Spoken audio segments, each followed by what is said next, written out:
ప్రస్తుతం మన అశోక తెలుసుకుంటున్నాము. ఈ రోజు యువజన కాంగ్రెస్ వాళ్ళు పెట్రోల్ డీజిల్ ధరలపై ఈ రోజు నిరసన కార్యక్రమం చేపట్టారు. దానికి సంబంధించిన ప్రస్తుతం మనం అశోక జంక్షన్ దగ్గర ఉన్నాము. పెట్రోల్ డీజిల్ ధరల పెంపుపై ఈ రోజు యువజన కాంగ్రెస్ వాళ్ళు ఇక్కడ నిరసన కార్యక్రమం చేపట్టారు. ఒకసారి వారితో మాట్లాడదాం. సార్ నమస్తే.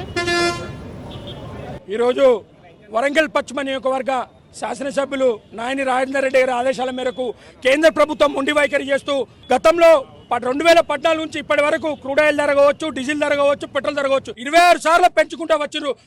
గత ప్రభుత్వం 50 పైసలు పెంచినందుకు బీజేపీ నాయకులందరూ అట్టహాసంగా 50 పైసలు పెంచినందుకు కాంగ్రెస్ ప్రభుత్వం దుమ్మెత్తిపోచురు.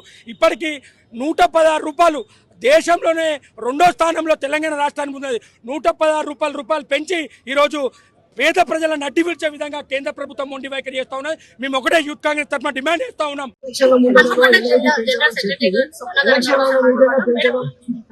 ఐదు రాష్ట్రాల్లో జరిగిపోయే ఎలక్షన్స్ ముందు మోడీ గారు ఇప్పుడు పెట్రోల్ డీజిల్ ధరలు పెంచాము అని చెప్పి కేవలం 5 రోజులలోనే 2 సార్లు పెట్రోల్ ధరలు పెంచడం వల్ల దేశం కోసం, ధర్మం కోసం అనుకోవాలా?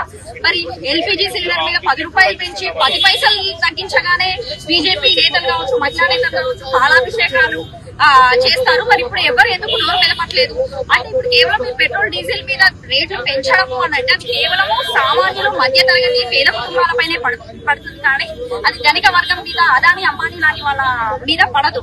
అంటే కేవలం మీ ప్రతాపం ధరలు పెంచడం అంటే కార్పొరేట్ వ్యవస్థలు వాళ్ళకి లాభం చేకూరుస్తూ వాళ్ళకు అనుకూలంగా మీరు వ్యవహరిస్తూ పేద ప్రజల మీద భారం చేయడం తప్ప మోదీ ప్రభుత్వం ఎప్పుడు అసలు ముస్లిం హిందువులు అని భేదాభిప్రాయాలతో పరిపాలించే ఏ ప్రభుత్వం కూడా భారతదేశంలోనే కాదు ఏ దేశంలో కూడా అభివృద్ధి చెందదు. వీళ్ళు నిత్యము తెల్లారి లేస్తే దేవుళ్ల పేరు చెప్పుకుంటూ చేసేటువంటి ఈ భజన, తెల్లారి లేస్తే మన్ కీ బాత్ లో దేశ్ కి బచావో దేశ్ కి పడావో అంటారు. కానీ అనునిత్యం బీజేపీ ప్రభుత్వ ఎంపీలు, ఎమ్మెల్యేలు వాళ్ళ యొక్క ప్రజాప్రతినిధులు ఆడవాళ్ళపై అఘాయిత్యాలు చేస్తా ఉంటారు. దాని మీద కూడా వీళ్ళు నోరు మెదపరు.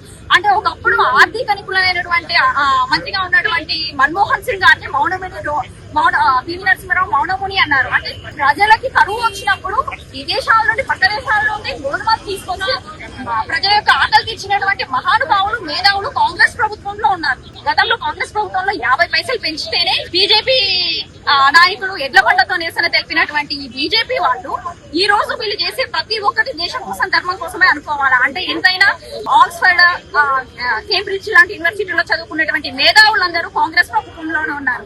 ఎంతైనా ప్లాట్ఫామ్ మీద ఛాయ్ అమ్ముకునే వాళ్ళకి దేశాన్ని అప్పచెప్తే ఇలాగే ఉంటుంది. కాబట్టి ఇకనైనా చదువుకున్న మేధావులు బీజేపీ ప్రభుత్వం ఏం చేస్తుంది? కేవలము మత విద్వేషాలను రెచ్చగొడుతూ ప్రజల్ని అంధకారంలోకి నెడుతుంది అనే విషయం తెలుసుకొని ఇప్పటికైనా కానీ గ్రహించి కొంచెం మేల్కోవాలని నేను దేశ ప్రజలకు చెప్తున్నాను.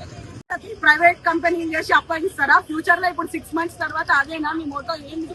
ఫస్ట్ మీరు సామాన్యులకు సమాధానం చెప్పినాక ఏదైనా ఉంటే మాట్లాడాలి. దీని తరఫున ఇక్కడ వరంగల్ వెస్ట్ ఎమ్మెల్యే గారు కాంగ్రెస్ పార్టీ కార్యకర్తలను అందరినీ కూడా ముందుకు వచ్చి ఇక్కడ ప్రొటెస్ట్ చేయవలసిందిగా పిలుపునిచ్చినారు. అదే ఆదేశం మేరకు మేము ఇక్కడికి వచ్చి మోడీ గారి దిష్టి బొమ్మ దహనం చేసి పెరిగిన రేట్లని తగ్గించాలని, అదే విధంగా సామాన్య ప్రజలపై పడుతున్నటువంటి భారం కూడా ప్రజలందరికీ తెలిసే విధంగా ఈ రోజు మేము దాన్ని ప్రొటెస్ట్ చేయడం జరిగింది. ఓకే, విన్నారు కదా, పెట్రోల్ డీజిల్ పెరుగుదల సామాన్య ప్రజలపై ఎంత భారం చూపుతుంది అనే దాన్ని దృష్టిలో పెట్టుకుని ఈ రోజు ఎమ్మెల్యే గారి పిలుపు మేరకు ఈ రోజు ఇక్కడ దిష్టిబొమ్మను దహనం చేయడం జరుగుతుంది. అలాగే పెట్రోల్ డీజిల్ ధరల తగ్గింపు ఇంకా తగ్గించకపోతే రాష్ట్ర వ్యాప్తంగా భారీ నిరసనలు చేస్తామనేది చెప్పారు.